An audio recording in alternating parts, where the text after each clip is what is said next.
Sambakol pa rin ang mukha mo. Komento ng inay ni Rona nang umupo ito sa tabi niya. Si inay talaga. Hindi ah. Pinilit niyang umiti. Umiling-iling ito.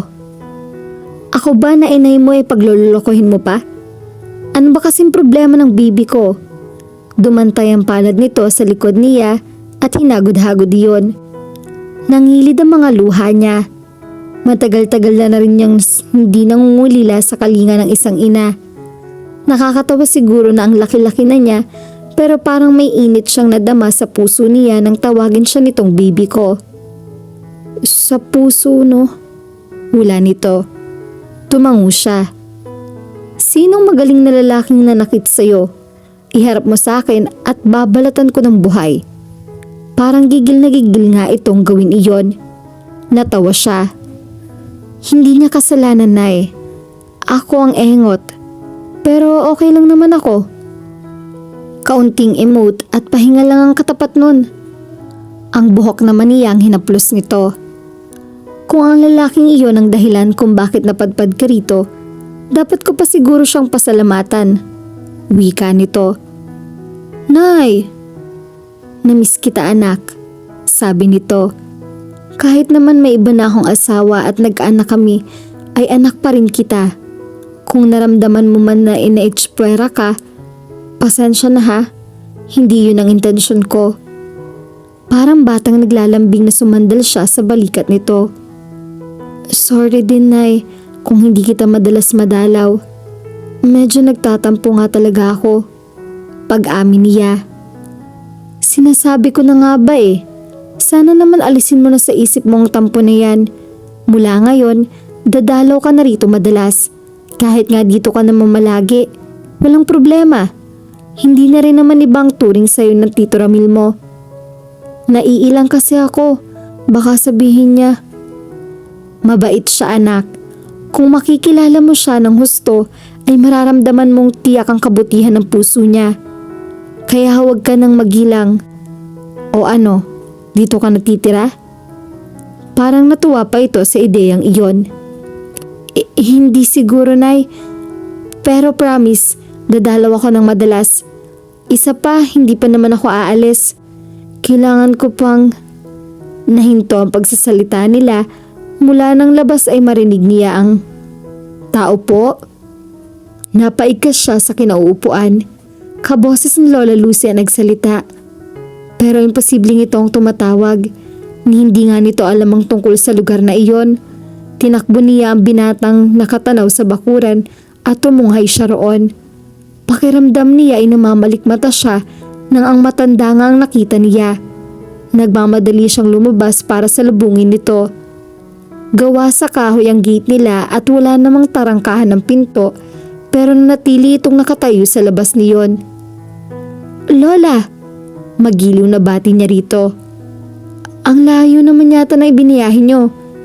Manghang-mangha talaga siya na nandun ito. Pinatuloy niya ito.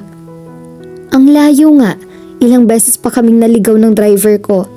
I don't know what came over you for you to disappear like that. Akala ko nilamon ka na ng lupa. Hindi ka man lang nagsabi sa akin kung nasan ka na o kung ano ang nangyayari sa'yo. Mababakas ang pagtatampo sa tinig nito. Pasensya na po. Nahiya naman siya.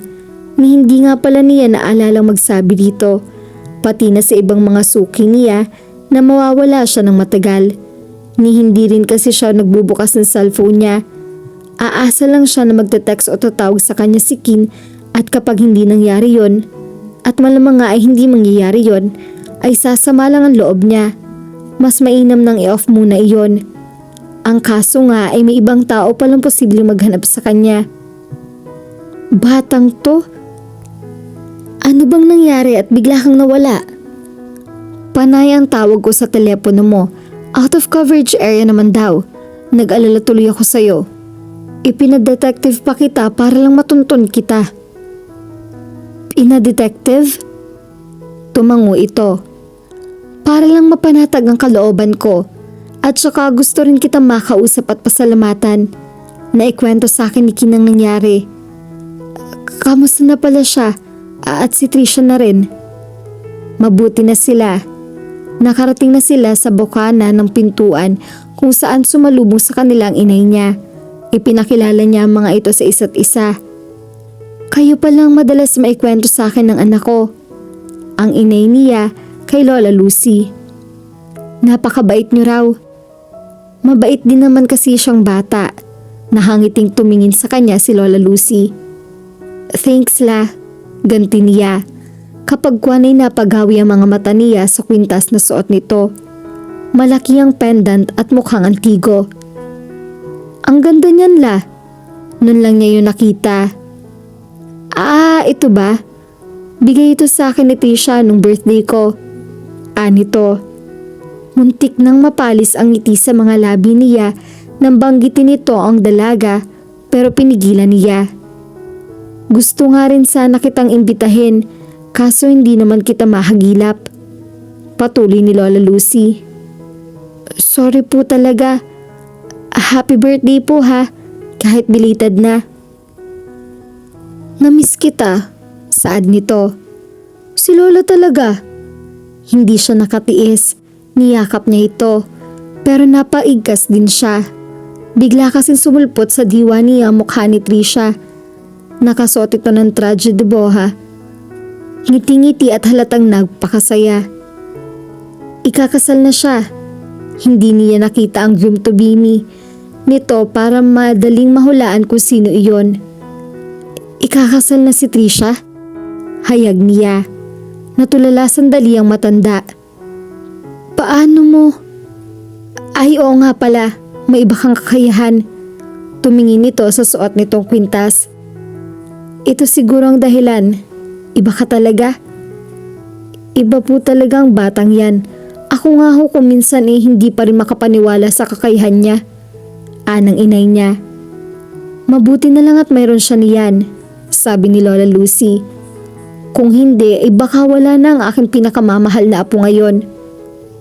So, totoo po? Ikakasal na si Trisha? Tanong niya. Nang tumango ang matanda, pakiramdam niya ay naggugulungan siya ng isang buong planeta. Pero mabuti na rin siguro iyon. May closure siya, wika nga. All's well what at the end ay well pala. Pinilit niyang pasiglahin ang tinig niya. Bahagya na lang niyang napansin ang pag-alis ng inay niya dahil parang hindi siya makahinga sa pananakit ng kaloobang nadarama niya. Malamang ay kukuha ito ng merienda. Dapat siguro niya itong samahan pero hindi pa siya makukuhuma. Ba't ka nga kasi biglang nawala? Usisa ni Lola Lucy. Sabi ni Kin, umalis ka na lang basta noong nasa resort kayo. Nagawa ko na rin naman po kasi ang pakay ko. At saka galit na galit siya sa akin nun Nakaka-tense kaya. Batang to, oo. Pumalatak ito. Okay na pala ang lahat.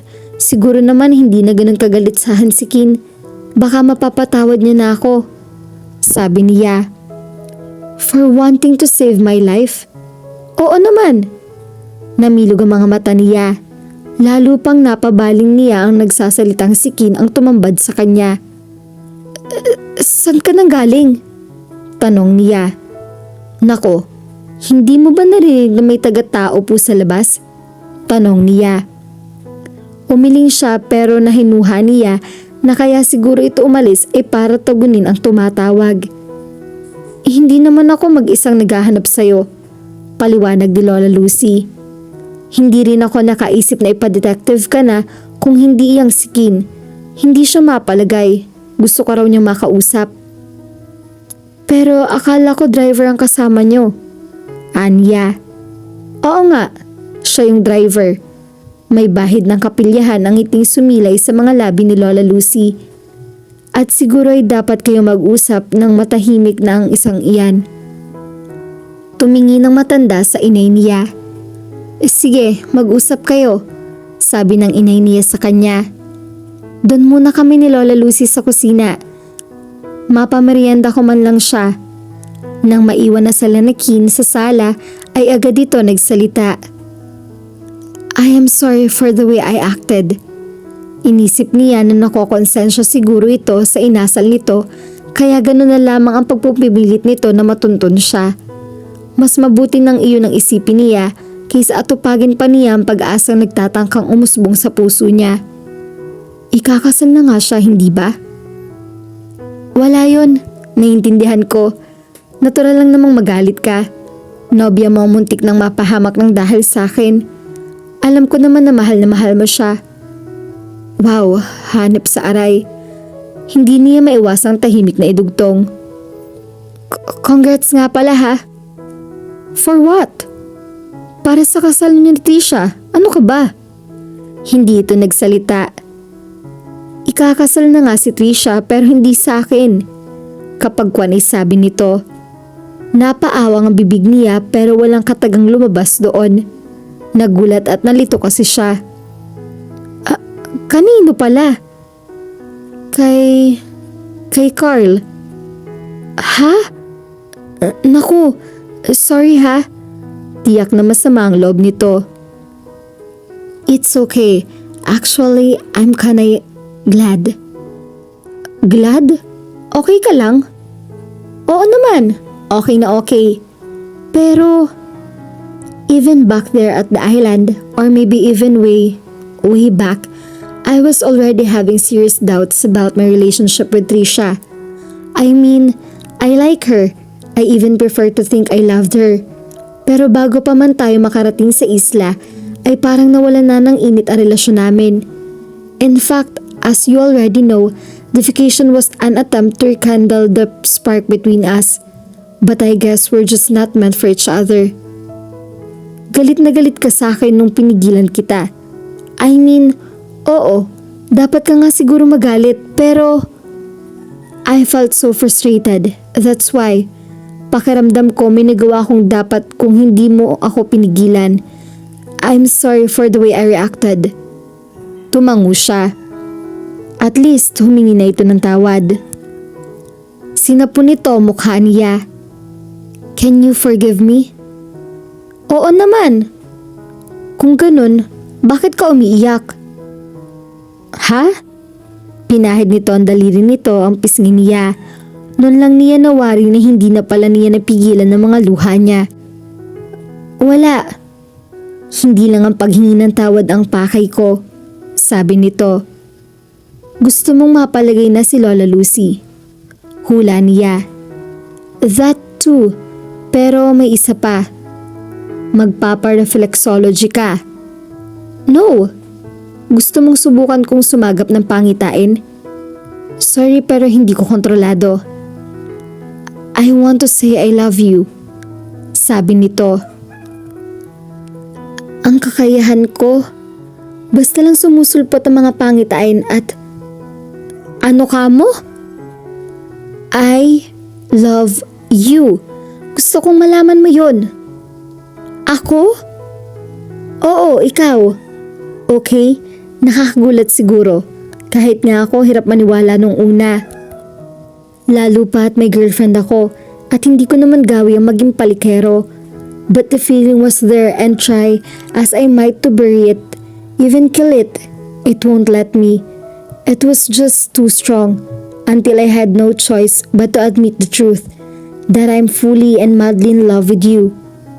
Hinawakan niya ito bigla, baka sakaling may masagap siyang pangitain na magpapatotoo o magtatawa sa sinabi nito. Masyado kasi incredible ang sinabi nito kaya hindi niya basta mapaniwalaan. If you get any premonitions, I hope it would be of a happy future with the two of us sharing our lives together because that is what I want right now, more than anything in the world. Wala siyang nasagap na pangitain.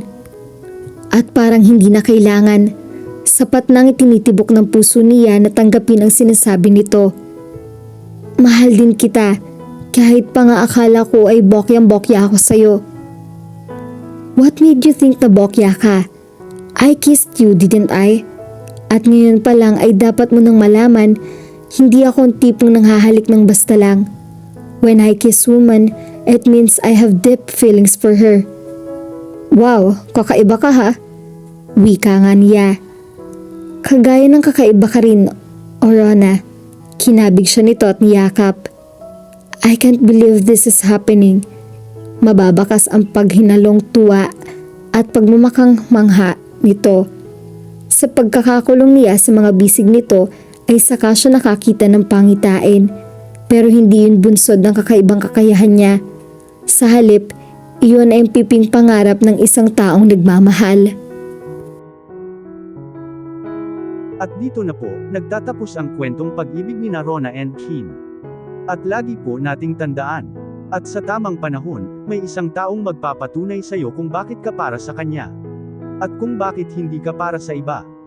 Sana po ay may nakuha kayong aral at inspirasyon sa kanilang pag-iibigan. At muli po ay samahan at suportahan niyo po ako sa mga kwentong pag-ibig na ibabahagi ko sa inyo. Maraming salamat po. God bless at ingat po tayong lahat.